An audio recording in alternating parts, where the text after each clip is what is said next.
지금 윤석열 대통령 당선 이후에 예, 규제 완화에 대한 그런 기대감 때문에 집값이 또 오르지 않을까라는 또 기대가 있는 반면에 네. 또 최근에는 매물이 좀 늘어나면서 이게 또 거래가 또 잘 안 되다 보니까 이게 도대체 시장을 가늠하기 어렵다 이렇게 생각하시는 분들이 상당히 좀 많으세요. 네. 교수님은 어떻게 보시나요? 결론적으로 말씀드리면 윤석열 정부의 그 공약은 재건축 재개발하고 공급 대책 250만 호, 그리고 세제 완화, 네네. 대출 규제 완화.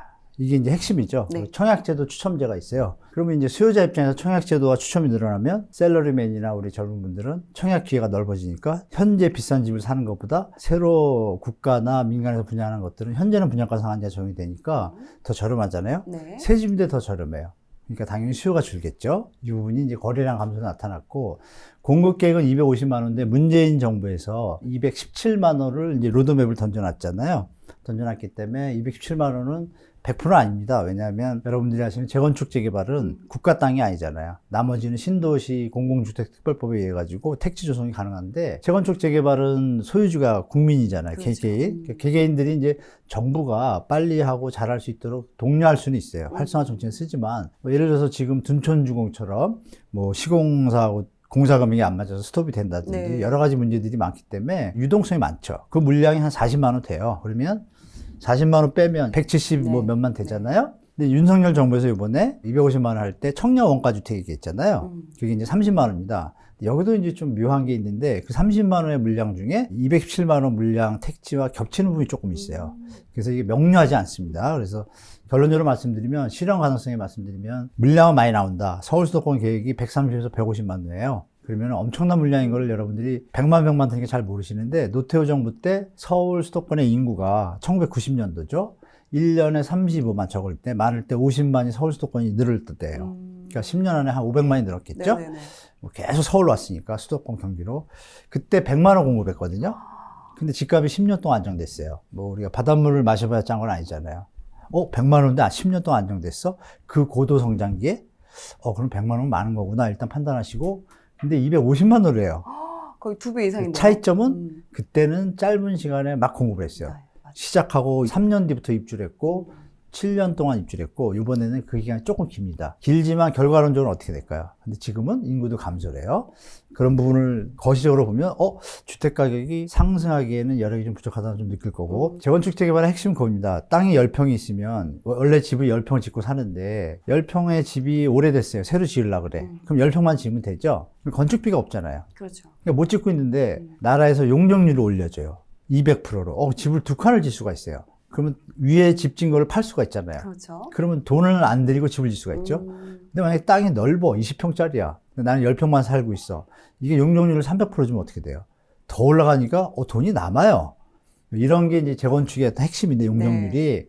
용적률 완화에 대해서 윤석열 정부의 공약집을 보면 정확하게 워딩이 어떻게 되냐면, 역세권에 대해서만 용적률 완화를 던져놨어요. 네, 신문 기사상에는 자꾸 그걸 같이 섞어가지고 자꾸 시장을 펌핑하는데, 그건 나쁜 기사죠. 명료하게 공약집에 돼 있고 한 번도 제대로 발표한 적 없잖아요. 진행에 있어서 오세훈 시장의 신속통합기획 얘기했잖아요. 그게 뭐냐면, 재건축이나 재개발은 보통 한 10년에서 15년 걸린다고. 네, 기간이 오래 걸리죠. 네, 빨라야 7년. 평균 20년 동안 했던 현장들을 계산해보면 서울 수도권이 9.6년이 걸립니다. 그럼 어떤 건 7년 걸렸고 어떤 건 13년, 15년 이랬겠죠? 그러면 제도의 내용에서 뭐냐면, 핵심이 용적률을 올려줘야 되는데, 안 올려주면 사업성이 없어가지고 박원순 시장 때 다 해제를 했죠. 사업이 진도가 안 나가니까. 그런데 지금 집값이 많이 올랐어요. 그럼 저도 되는데 더 욕심이 나니까 용적률을 올려달라는 요구를 하죠, 조합원들은. 그러나 도시계획이라는 게 용적률이 높아지면 어떻게 돼요? 복잡해지죠. 문제가 있으니까 한계가 있는 거예요. 역세권만 할 수 있는 분위기인데, 그것도 골라서 해야 돼요. 왜? 전철역이 서울에 지금 제가 알기로는 360개가 있는데, 그거 다 하면 엄청난 물량이잖아요. 그러니까 너무 이거 혼돈스러워요. 이런 부분들 여러분들이 보시고, 다 되는 것이 아니다. 그래서 재건축 현장에 거래량이 안 늘어납니다. 기사는 많이 나오지만, 압구정 현대, 또 목동 신시가지, 잠실중앙 5단지, 이번에 오세훈 시장이 얘기한 신통기획의 여의도 시범, 대치미도, 이쪽들이 다 합해가지고 한 달에 10개도 거래가 안 돼요. 심각하죠. 왜 거래가 안 될까? 재건축을 투자하시는 분들은 다 선수급이에요. 미래 상승 가능성이 불안하니까, 확실하지 않으니까, 거기다 경제 위기 리스크가 있으니까, 이렇게 자꾸 수요가 줄죠? 거래량이 줄었어요. 결론, 수요가 막 붙을 상황은 아니라는 느낌이 오실 거예요. 그래서 거래량이 지금 급감하고 있고, 그래프에 보시다시피 서울의 거래량이 영끌 이후에 주식시장으로 말하면 상한가 쳤다가 상패 위기까지 가는 그림이에요. 그림을 보시면. 여러분들이 지금 시장이 그러면 하방 요인이 이렇게 제가 늘어났고, 그래서 결론은 뭐냐, 앞으로 상승을 하더라도 그 상승의 폭은 미약할 것이고, 그리고 주식시장으로 말하면은 기술적 반등에 그칠 가능성이 높다 라고 먼저 말씀드리고, 하방의 요인은 너무 많습니다. 기본적인 건 말씀드리면 거래량하고 미분양 증가 분하고 전세가 세 가지가 동시에 하방 요인 지수로 나타나면 거의 99.9% 하방입니다. 근데 그 세 가지가 다 그렇습니다. 여러 가지 요인들 중에 그러면 상승 요인은 딱 두 가지 남았죠. 대선 이슈하고 임대차 계약 만료에 따른 그거 있다 그랬잖아요. 이런 여러 가지 이유 때문에 저는 하방 요인이 너무 크다. 그래서 지금은 좀 조심하시고 관망하시고 기다리셨다가 가을 이후에 시장에 접하시는 게 좋겠다고 말씀드리겠습니다. 근데 지금 또 보면은 또 상승을 외치시는 분들 같은 경우는 지금 네. 현재 수도권 서울이 네. 공급이 워낙에 부족하기 때문에 네. 물론 향후에 뭐 250만 이게 네, 이제 네. 현실화가 되면은 상관이 없지만 이게 네. 그렇게 되기까지는 기간이 시간이 좀 걸리다 필요하죠. 보니까 네. 그때까지는 공급 부족으로 좀 가격이 오르지 않을까 이렇게 또 주장을 하는 경우도 있더라고요. 주장이 아니라 뭐 1년 전부터 얘기하지 않았나요? 1년 전부터 우리 시청자분도 아시지만 작년 기사 기억날 거예요. 2022년 지금 말씀하신 대로 입주 물량 부족 폭등 빨리 집 사야 기사가 대부분이었고 전세값 내년에 계약갱신 청구권 때문에 만료돼서 전세값 폭등이 1년 내내 있던 기사예요. 그래서 작년에 주택 가격 상승의 그 요인이 됐어요. 상승 요인이. 근데 대선 이슈까지 버텼어요. 그죠? 네. 부동산에서 발표한 건데 이게 전세 가격이 1월부터요. 지금 4개월째 하락입니다. 보십시오. 서울, 인천, 경기가 제일 핵심인데 이 주택 가격이 월간으로 하면 2월부터 매매 가격이 하락하기 시작을 했어요. 4월까지 하락이에요. 그리고 오늘 어제 기사에 뭐 부동산 5월 상승세로 돌아서 그것도 가짜 기사입니다. 제가 오늘은 딴 방송에 가가지고 네네. 설명드리고 왔어요. 이거 기자분들이 이건 좀 다시 한번 잘 써줬으면 부탁합니다라고 했는데 결론은 뭐냐면 자 공급 부족으로 인해서 전세가격이 폭등해야 되는데 그 다음 장 페이지가 뭐냐면 전세 가격이에요. 보세요. 계속 마이너스예요. 1월부터 서울, 인천, 경기 할 것 없이 부산, 대구, 광주, 대전까지 지금 마이너스예요. 네. 데이터가 있는데 더 아시겠지만 한국 부동산 데이터는요 보수적으로 데이터가 갑니다. 그러니까 올라갈 땐 조금 올라가고 네. 내려갈 땐 조금 내려갑니다. 그러니까 많이 내려갔다는 얘기예요. 마이너스가 이게 많잖아요. 물론 네네. 플러스도 제가 같이 있긴 박스를 하지만, 묶어놨는데 1, 2, 3, 4, 5를 다 보세요.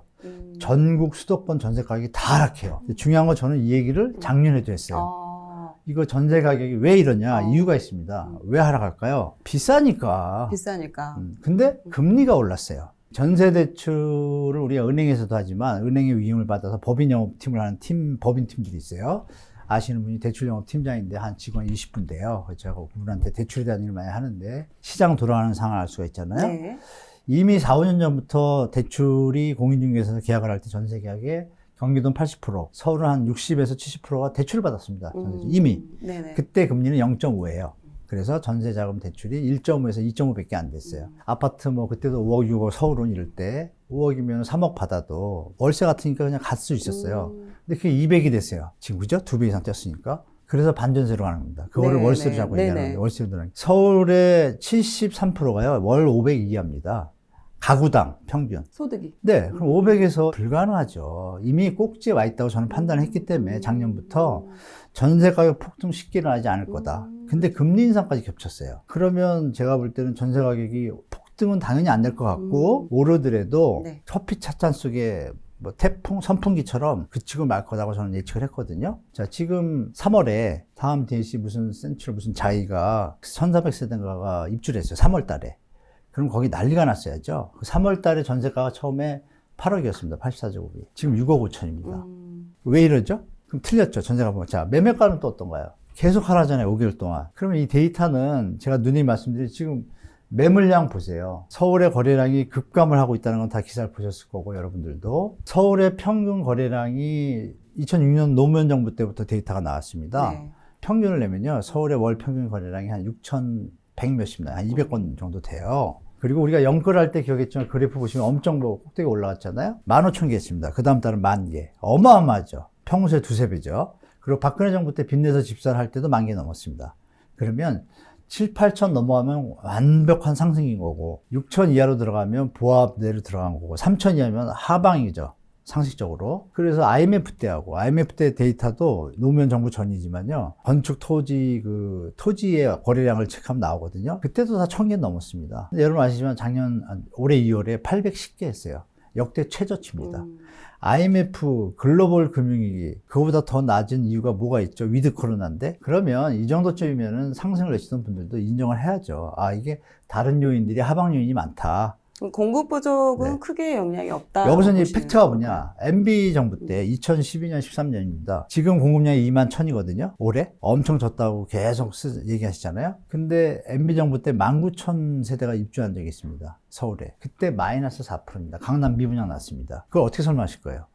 그러니까 쉽게 말하면 부동산은 뭐냐? 상승기에는 입주 물량이 적으면 폭등을 하겠죠. 심리적으로 가수요가 붙으니까. 근데 하락기는 어떻게 돼요? 가수요가 줄면 어느 정점에서 균형을 맞고 균형보다 더 내려오면 하락으로 가겠죠. 근데 지금 상황이 어떠냐면 입주 물량의 문제가 아니고요. 현재 매매 물량. 지금 한 달 거래량이 작년 9월부터 3,000대로 내려와서 2,000대로 내려오더니 말씀드린 대로 2월 달에는 1,000을 찍었어요. 1,000을 찍었다는 건 되게 낮은 거거든요.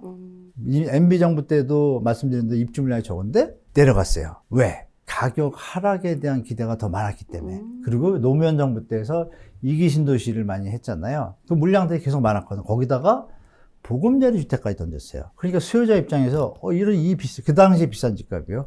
이 비싼 집값을 내가 왜 사지? 그리고 위치도 또 좋았어요. 그때는 서초동에 보금자리도 있었고 그렇기 때문에 갑자기 수요들이 집을 안 사기 시작했어요. 근데 지금은 매물이 6만 개 찍었습니다. 엊그제, 이틀 전에. 서울에 아파트 팔려고 내는 매물이 6만 개입니다. 어마어마한 물량입니다. 그러면 서울에 입주 물량 부족 3만 개가 적정하다 그랬죠. 6만 개가 이미 있어요. 그리고 2만 개면 얼마예요, 개수가? 8만 개죠. 그 물량이 기억하시겠지만 영끌할 때는 3만 7천 개였습니다. 아파트 매물이. 그러면 1년 반 동안 2만 몇 개가 늘은 거예요. 2만 몇천 개가 급작하게 늘었어요. 그 집이 안 팔려요. 그러면 6만 개면 한 달에 2천 개 거래되면 5만 8천 개 뭐 하고 있죠? 손님이 없어요. 그래서 실제로 강남이나 강북에 보면 공인중개사분들이 실제입니다. 저한테 전화 옵니다. 요새 할 일이 없어서 저한테 물어봅니다. 뭘 하면 좋겠냐고. 그런 전화가 온 지가 작년 가을부터입니다. 이게 이제 팩트입니다. 그래서 언론에서 시장에 어떤 긍정적인 신호를 던지는 건 어쩔 수 없어요. 왜냐하면 광고비 비중이 40%입니다. 제가 볼 때. 그나마 제가 이렇게 얘기할 수 있는 기회를 주셔서 너무 감사드리고, 제가 드린 말씀은 다 팩트입니다. 제가 지어낸 게 아니라 한국부동산원의 석박사건 몇백 명이 모여서 낸 데이터를 가지고 제가 다시 분석해서 제공한 거기 때문에 팩트라는 거 다시 한번 말씀드리고. 그러면 일단 지금 정리를 해보면은 일단 공급이 부족하긴 하지만 네, 그것보다도 수요가 그만큼 더 줄기 때문에 네. 오히려 그 상승에 대해서는 기대감이 좀 낮다. 그 네. 수요가 줄어드는 거는 지금 거래도 많이 안 되고 있고 그리고 금리 인상이나 향후 공급이 더 많이 될 거라는 그런 기대감이 있어서 오히려 집값이 떨어질 거라는 그런 기대감으로. 제일 핵심은 네. 너무 비싼 거예요. 주택가격 너무 많이 올랐고. 주택가격 부담지수라는 게 있는데요. 노무현 정부 때 그 여러 가지 데이터를 합해서 부합해서 나오는 건데요. 한국주택금융공사에서 발표합니다. 그래서 주택금융공사 입장에서도 그 데이터를 보고 대출 규제 완화를 조절합니다. 근데 그때가 164.2인가 그랬어요. 서울 얘기입니다. 서울. 작년 4분기에 서울이 199.8입니다. 200입니다. 최고치입니다. 역사상. 비싸다는 얘기죠, 결론은. 그래서 저는 뭐 어렵게 얘기할 거 없이 수요 공급의 기본 원칙 다 아시잖아요. 비싸니까 수요가 줄잖아요. 근데 공급은 이미 되어 있어. 매물이. 왜? 다주택자들이 다 들고 있잖아요.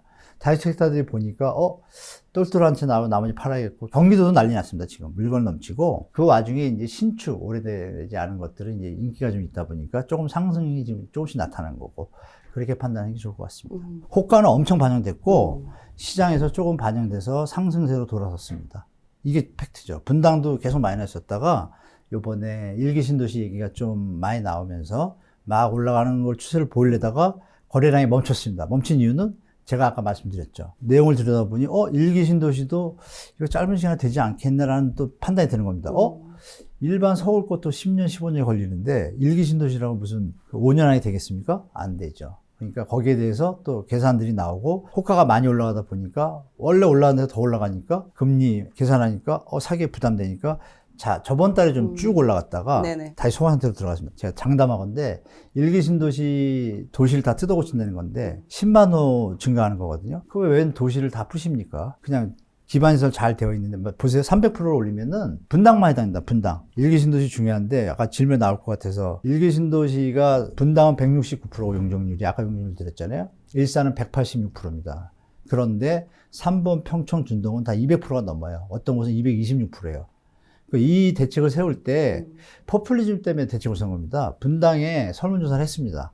당연히 좋죠. 왜? 169%니까 250%만 돼도 엄청나죠. 2배가 되니까 수익이 많아지고. 그런데 평촌이나 이쪽은 상관이 없는 겁니다. 왜? 220에서 300을 올렸을 때 80%가 늘잖아요. 그 늘어난 용적률의 반은 세입자 대책과 공공분양이에요. 세입자 대책은 뭐냐면 임대주택입니다.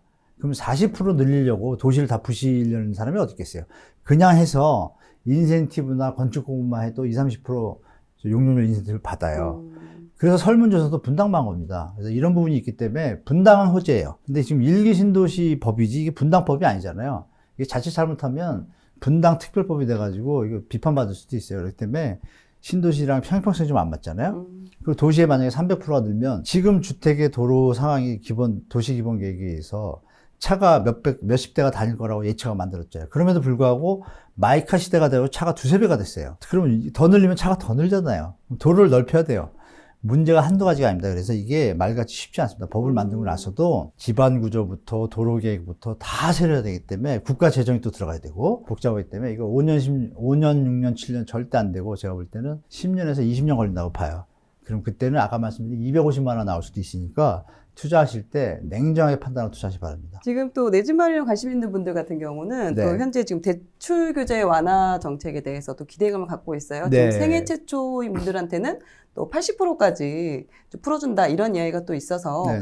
또 이번이 어떻게 보면 또 내 집 마련을 할 수 있는 또 기회가 되지 않을까 또 생각하시는 분들도 네, 많으시거든요. 많으시죠. 많으신데 속는 겁니다. 아, 제 생각에는 왜? 아, 이 비싼 집값을 왜 내가 받아서 대출을 은행 좋은 일을 시켜야 됩니까? 아, 집값이 내려가면 더 좋지 않아요? 대출도 안 받고 싸게 사고 이자도 안 나오면 이자가 안 나간 돈은 어디로 쓰겠어요? 술을 먹든지 책을 보든지 국내 내수에 쓰겠죠? 떡볶이를 먹든지. 그럼 내수 경제가 어떻게 돼요? 살아나죠. 국가의 정책 방향은 어디로 가야 됩니까? 당연히 대출을 최대한 자제하고 주택 가격을 안정시켜야 되죠. 지금 현재 주택 가격이 지금 뭐 이 얘기 드릴게요. 강남 PB센터의 VIP들이 강남의 거래량이 줄는 이유가 있습니다. 뭐 이런 얘기 있죠. 뭐 졸부나 어쩌다 갑자기 부자된 분들이 지금 강남 걸 사는 겁니다. 추세가 거래량이 급감을 했거든요. 강남도. 그러면 VIP들이 지금 어디 가냐면 맨하탄에 가서 지금 부동산 사고 있습니다. 코리다라는 앱이 있는데 서울의 VIP들이 지금 엄청 오고 있습니다. 거기에. 근데 왜 글로 가죠? 굉장히 간단합니다. 서울의 주택가격 미래 상승의 폭의 예측보다 맨하탄이 더 좋은 거예요. 지금 미국이 어려우니까 집값이 조금 조정받고 이럴 때. 그 단가를 계산해 보니까 기축통화는 전화라잖아요. 노동자가 저쪽이 10,000원을 준다 그러고 이쪽이 10,000원을 준다 그러면 어디를 갈까 고민하지만 이쪽이 12,000원 준다 그러면 이리로 가잖아요. 그러면 내가 VIP예요. 요즘 비행기도 이제 코로나 풀려서 왔다 갔다 하잖아요. 그러면 상승 가치가 앞으로 어디가 있을까? 한국 인구가 줄어. 미국은 인구가 계속 늡니다. 이런 여러 가지 요소를 생각하면 아주 높은 데 있는 투자자들은 당연히 해외로 돌리겠죠. 그래서 강남에 거래량이 주는 것도 있겠죠. 뭐 이런 여러 가지 요인들을 생각하시면 시장을 너무 만만해 보지 마시라. 그래서 이 얘기도 있죠. 이코노미스트의 이 얘기가 떴습니다. 얼마 전에. 한국이 일본의 전철을 밟을 수 있을 가능성이 있다. 전 일면에 나왔습니다. 제가 읽어봤습니다. 영어는 짧지만 읽어봤는데 요점이 이거예요. 일본과 너무 흡사하다. 조심해야 된다. 저 뒤에 가면 영국 펀드들, 자본주의자들은 좀 케어해라. 하지 말란 얘기죠. 빼란 얘기죠. 이런 부분을 우리가 거시적으로 본다면 한국의 집값이 고점이라는 거는 인지가 된다고 보시는 게 좋을 것 같습니다. 앞으로 장밋빛이 계속될 거라고 판단하시는 건 좀 아니라고 봅니다. 왜? 물론 부동산은 계속 오릅니다. 물가 상승이 많고 상승 곡선을 이래요. 그래서 상승론자는 이런 얘기를 하죠. 집값 계속 오르잖아. 하나만 제가 좀 말이 그래서 죄송한데 이 얘기를 드리면 이해가 되실 텐데 2006년, 7년에 미친 집값이라고 했어요. 제 친구들 중에 좀 사는 친구들이 있었어요. 좀 부동산을 할 줄 알고. 개포동에 올인한 친구들이 많습니다. 음마 아파트 13억 할 때 배팅하고. 그게 2006년 말이에요. 그리고 7년은 좀 보합 이루다가 8년에 글로벌 위기 터지고도 보합을 이뤘어요.